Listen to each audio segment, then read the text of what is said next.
100 years ago, the first all-black pay-for-play team was formed. The Smart Set Athletic Club paved the way for red-hot traveling pro teams like the New York Rens. I mean, this was a tremendously talented team, among the best at each position. Despite having the same great skills as white players, they were not given the same opportunities. They was treating us like slaves. We went through a whole lot of crap. In 1950, 1 year after the NBA was formed, the league finally allowed players of color.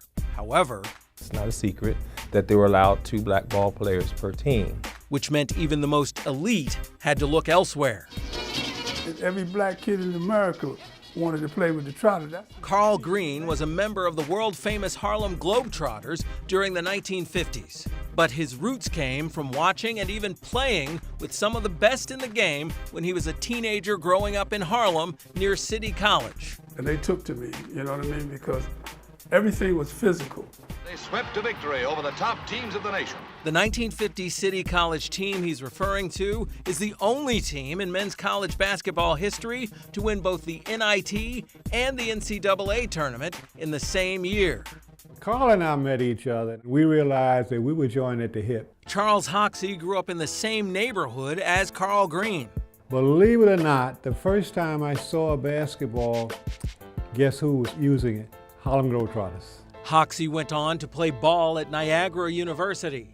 I know one thing, my coach and I did not get along. A rocky relationship he believed directly caused him to be picked so low in the 1955 draft. I would definitely do it differently because I felt that I could make the league.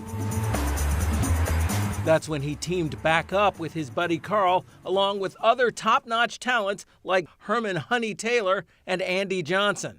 He knew he was very big, very powerful. Andy Johnson passed away in 2002. His son, Mark, continues to share his story. My father was young, and he said the guy put $300 down in $1 bills. He said it was the most money that he had ever seen in his life. You're the Globetrotters? Right. Yeah.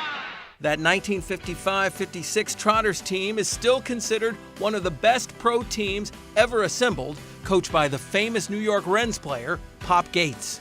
He taught me how to be a person, a man. But for many of the players, being on the Globetrotters was not what they'd expected. But unfortunately, they didn't get the proper treatment and payment that they should have received. So after a few years, they each left the team, Green to a very different life, but still associated with basketball. You dressed him. Yeah. I tell you, you gotta stop wearing that little stuff you got on, man. He's talking about none other than fellow Trotter and close friend Wilt Chamberlain, who of course went on to become one of the greatest NBA players of all time, and let's face it, a fashion plate. Mark Johnson's dad, Andy, was drafted into the NBA on the same team as Chamberlain. He wasn't allowed to shoot the ball. And looking back, Mark says his father wished everything had gone differently. He said, I feel like my high school and college used me, and like the pros sold me. I felt like a basketball slave. I liked it, I enjoyed it, but 3 years was enough. Plus, my family was beginning. Their pro careers ended, but their legacy continued, influencing the next generation of players. Archibald has burst upon the NBA scene as the newest of the fabulous little men. I knew nothing about the game of basketball. Nate Tiny Archibald grew up learning from guys like Green and Hoxie. Those guys didn't just teach me the game of basketball, but they taught me life skills. Skills he brought to the NBA, where he forged a lifelong relationship with another native New Yorker. Bob Cousy is like my stepdad. Queens native Bob Cousy is one of the all-time great Boston Celtics players. I was on my way out when Larry and them were coming in. Cool said, you got to run the team. And I'm like, is he talking to me? The Boston Celtics have won the World Championship in 1981. Next thing you know, we won a championship. Both Archibald and Cousy were selected by fellow players, coaches, and sportscasters to the list of the 50 greatest NBA players.